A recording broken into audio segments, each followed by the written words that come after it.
আওয়ারডিবি স্টোরিতে আজকে শোনাবো বঙ্কিমচন্দ্র চট্টোপাধ্যায় রচিত উপন্যাস রাধারানী পঞ্চম পরিচ্ছেদ।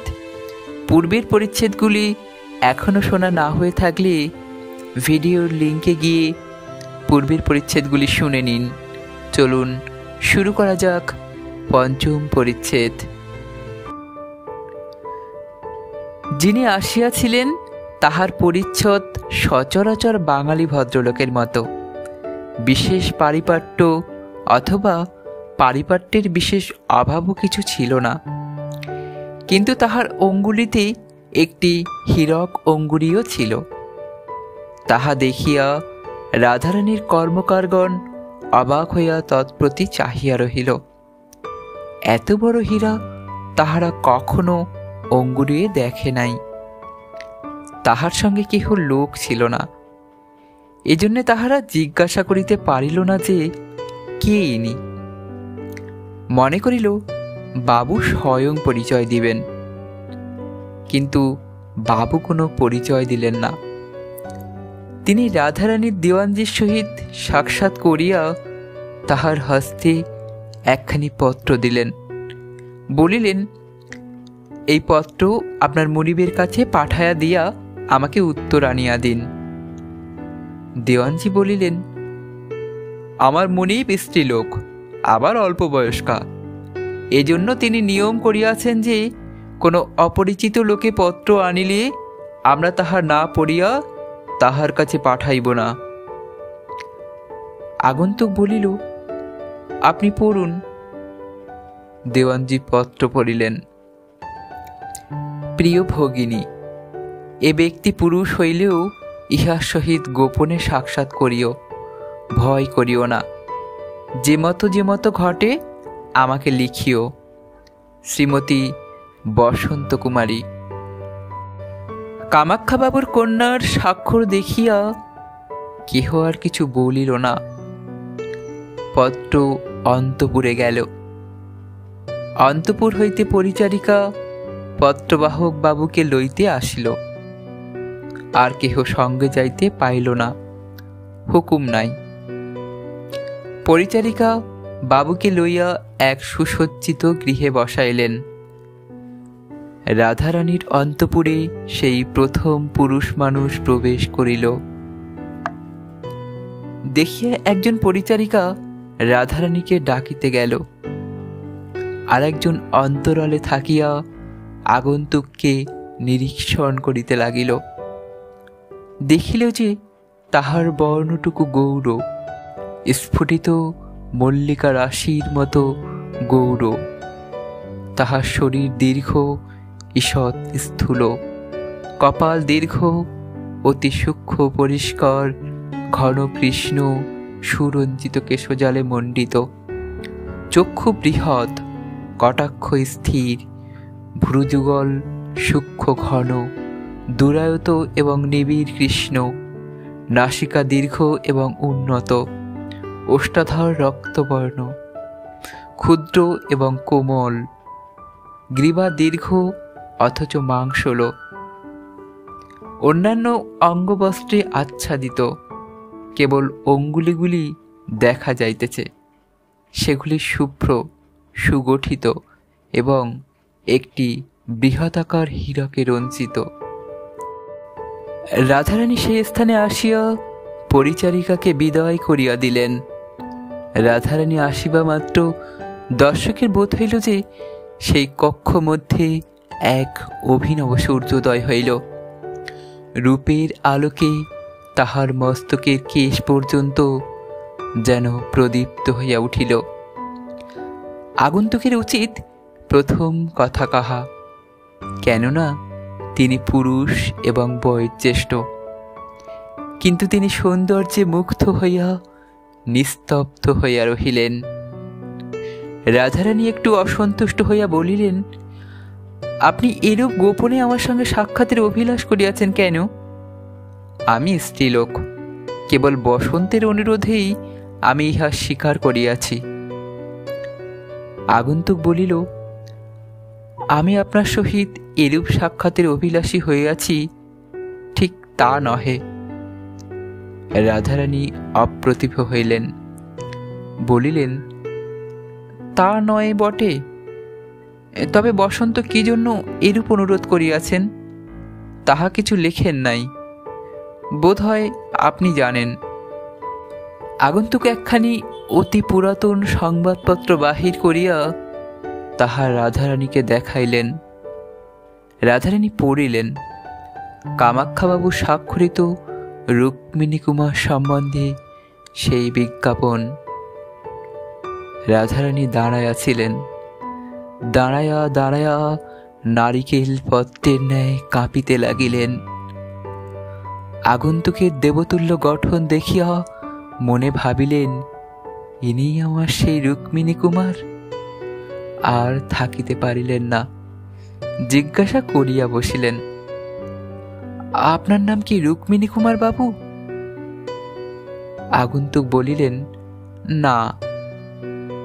না শব্দ শুনিয়াই রাধারানী ধীরে ধীরে আসন গ্রহণ করিলেন। আর দাঁড়াইতে পারিলেন না, তাহার বুক যেন ভাঙিয়া গেল। আগন্তুক বলিলেন, না, আমি যদি রুক্মিণী কুমার হইতাম তাহা হইলে কামাক্ষাবাবু এ বিজ্ঞাপন দিতেন না, কেননা তাহার সঙ্গে আমার পরিচয় ছিল। কিন্তু যখন এই বিজ্ঞাপন বাহির হয় তখনই আমি ইহা দেখিয়া তুলিয়া রাখিয়াছিলাম। রাধারানী বলিল, যদি আপনার সঙ্গে এই বিজ্ঞাপনের কোনো সম্বন্ধ নাই, তবে আপনি ইহা তুলিয়া রাখিয়াছিলেন কেন? উত্তরকারী বলিলেন, একটি কৌতুকের জন্য। আজি ৮-১০ বৎসর হইল আমি যেখানে সেখানে বেড়াইতাম, কিন্তু লোকলজ্জা ভয়ে আপনার নামটা গোপন করিয়া কাল্পনিক নাম ব্যবহার করিতাম। কাল্পনিক নাম রুক্মিণী কুমার। আপনি অত বিমনা হইতেছেন কেন? রাধারানী একটু স্থির হইলেন। আগন্তুক বলিতে লাগিলেন, যথার্থ রুক্মিণী কুমার নাম ধরে এমন কাহাকেও চিনি না। যদি কেহ আমারই তল্লাশ করিয়া থাকে তাহা সম্ভব নহে। তথাপি কি জানি ৭-৫ ভাবিয়া বিজ্ঞাপনটি তুলিয়া রাখিলাম, কিন্তু কামাক্ষাবাবুর কাছে আসিতে সাহস হইল না। পরে কামাক্ষাবাবু শ্রাদ্ধে তাহার পুত্রগণ আমাকে নিমন্ত্রণ করিল, কিন্তু আমি কার্যগতিকে আসিতে পারি নাই। সম্প্রতি সেই ত্রুটির ক্ষমা প্রার্থনার জন্য তাহার পুত্রদিগের নিকট আসিলাম। কৌতুকবশত বিজ্ঞাপন সঙ্গে আনিয়াছিলাম।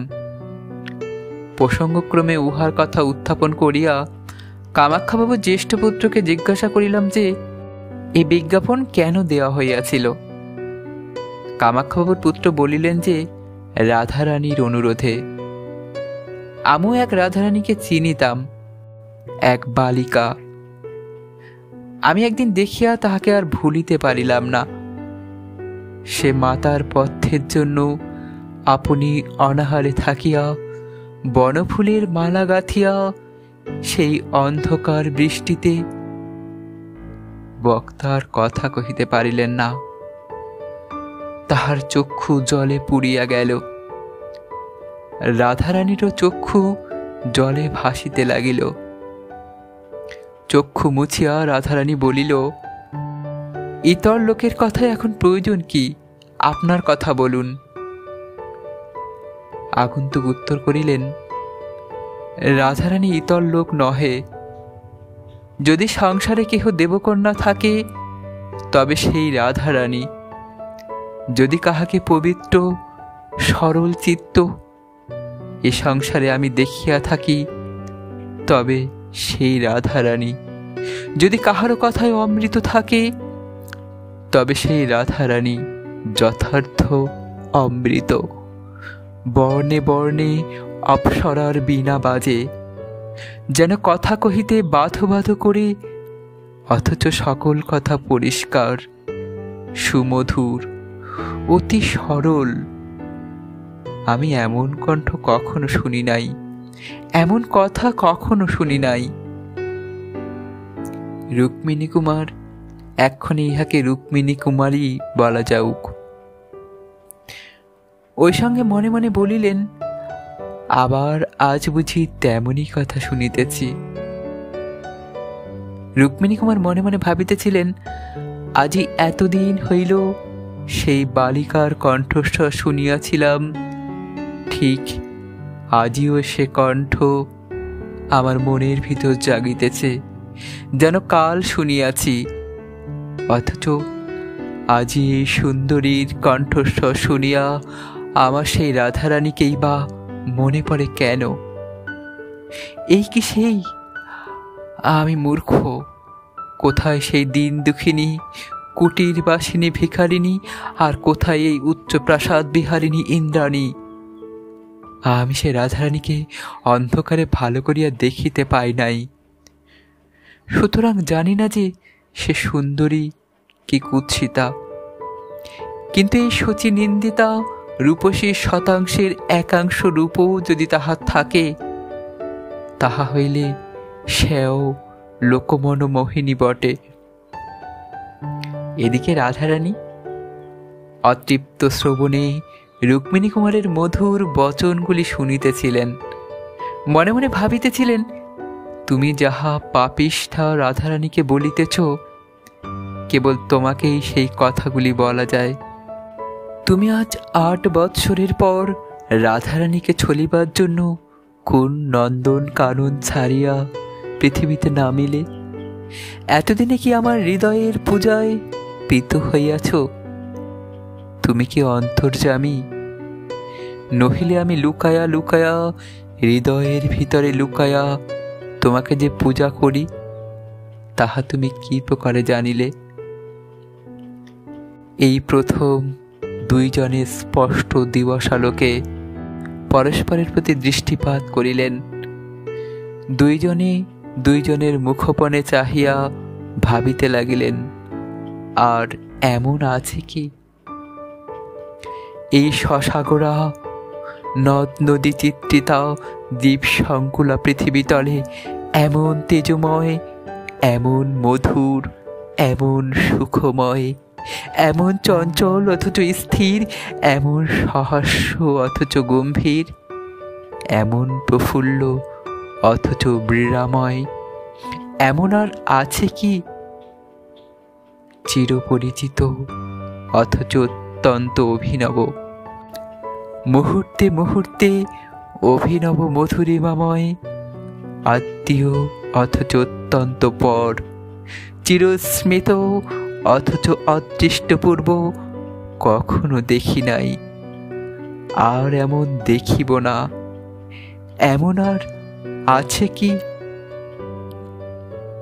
রাধারানী বলিল, বড় কষ্টে বলিতে হইল, কেননা চক্ষের জল থামে না। আবার সেই চক্ষের জলের উপর কোথা হইতে পোড়া হাসি আসিয়া পড়ে।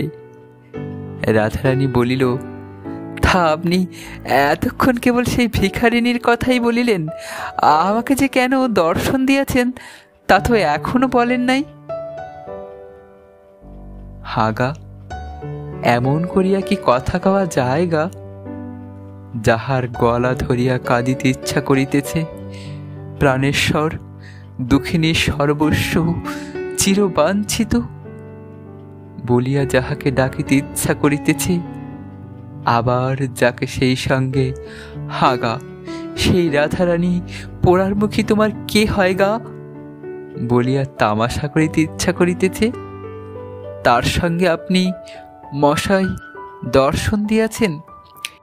এই সকল কথা নিয়ে কি কথা কওয়া জায়গা? তোমরা 5 জন রসিকা, প্রেমিকা, বাক চতুরা, বয়োধিকা ইত্যাদি ইত্যাদি আছো। তোমরা 5 জন বলো দেখি, ছেলে মানুষ রাধারানী কেমন করে এমন করে কথা কয় গা? রাধারানী মনে মনে একটু পরিতাপ করিল, কেননা কথাটা একটু ভৎসনার মতো হইল। রুক্মিণী কুমার একটু অপ্রতিভ হইয়া বলিলেন, তাই বলিতেছিলাম, আমি সেই রাধারানীকে চিনিতাম। রাধারানীকে মনে পড়িল, একটু এতটুকু অন্ধকার রাত্রে জোনাকির ন্যায় একটু আশা হইল যে যদি এই রাধারানী আমার সেই রাধারানী হয়। তোমার রাধারানী? রাধারানী ছল ধরিয়া চুপি চুপি এই কথাটি বলিয়া মুখ নত করিয়া ঈষৎ ঈষৎ হাসিল। হাগা, না হেসে কি থাকা জায়গা? তোমরা আমার রাধারানীর নিন্দা করিও না। রুক্মিণী কুমারও মনে মনে ছল ধরিল। এ তুমি বলে কেন? কে? প্রকাশ্যে বলিল, আমারই রাধারানী। আমি এক রাত্রি মাত্র তাহাতে দেখিয়াছি বা কেমন করিয়া বলি। এই 8 বৎসরেও তাহাতে ভুলি নাই। আমারই রাধারানী। রাধারানী বলিল, হোক আপনারই রাধারানী। রুক্মিণী বলিতে লাগিলেন, সেই ক্ষুদ্র আশায় আমি কামাক্ষাবাবুর জ্যেষ্ঠ পুত্রকে জিজ্ঞাসা করিলাম রাধারানী কে। কামাক্ষাবাবুর পুত্র সবিস্তরে পরিচয় দিতে বোধহয় অনিচ্ছুক ছিলেন। কেবল বলিলেন, আমাদিগের কোনো আত্মীয়ার কন্যা। যেখানে তাহাকে অনিচ্ছুক দেখিলাম সেখানে আর অধিক পীড়াপিড়ি করিলাম না। কেবল জিজ্ঞাসা করিলাম, রাধারানী কেন রুক্মিণী কুমারের সন্ধান করিয়াছিলেন শুনিতে পাই কি? যদি প্রয়োজন হয় তো বোধ করি আমি কিছু সন্ধান দিতে পারি। আমি এই কথা বলিলে তিনি বলিলেন, কেন রাধারানী রুক্মিণী কুমারকে খুঁজিয়াছিলেন তাহা আমি সবিশেষ জানি না। আমার পিতৃ ঠাকুর জানিতেন, বোধ করি আমার ভগিনীও জানিতে পারেন। যেখানে আপনি সন্ধান দিতে পারেন বলিতেছেন, সেই পত্র দিয়া বলিলেন আমার ভগিনী সবিশেষ কিছু ভাঙিয়া চুরিয়া বলিলেন না। কেবল এই সেখানে আমার ভগিনীকে জিজ্ঞাসা করিয়া আসিতে হইতেছে। এই বলিয়া তিনি উঠিলেন। প্রত্যাগমন করিয়া তিনি আমাকে যে পত্র দিলেন সে পত্র আপনাকে দিয়াছি। তিনি আমাকে পত্র দিলেন আর বলিলেন যে এই পত্র লইয়া তাহাকে স্বয়ং রাজপুরে যাইতে বলুন। রাজপুরে যিনি অন্নসত্র দিয়াছেন তাহার সঙ্গে সাক্ষাৎ করিতে বলিবেন। আমি সেই পত্র লইয়া আপনার কাছে আসিয়াছি। কোনো অপরাধ করিয়াছি কি? রাধারানী বলিল, জানি না, বোধ হয় যে আপনি মহাভ্রমে পতিত হইয়া এখানে আসিয়াছেন। আপনার রাধারানী কে তাহা আমি চিনি না, বলিতে পারিতেছি না। সে রাধারানীর কথা কি শুনিলে বলিতে পারি, আমি হইতে তাহার কোনো সন্ধান পাওয়া যাইবে কিনা। রুক্মিণী সেই রথের কথা সবিস্তারে বলিলেন। কেবল নিজদত্ত অর্থ বস্ত্রের কথা কিছু বলিলেন না। রাধারানী বলিলেন, স্পষ্ট কথা মার্জনা করিবেন।